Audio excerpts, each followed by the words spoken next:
What's up? Ito na naman ang panahon ng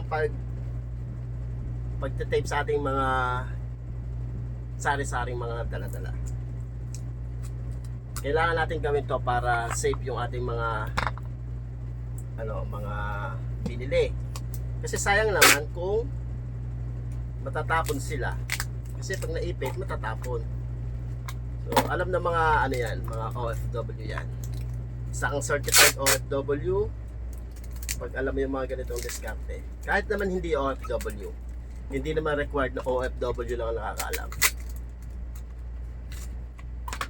O baka kasi may magsabi dyan, oy, kahit naman hindi OFW, alam yan. O, inuunahan ko lang kayo, ha? Ayan. Para kahit maipit man siya sa pinaglalagyan niya, safe pa din siya, hindi siya natatapon. Kasi pag natapon, ay sayang! Wala steak!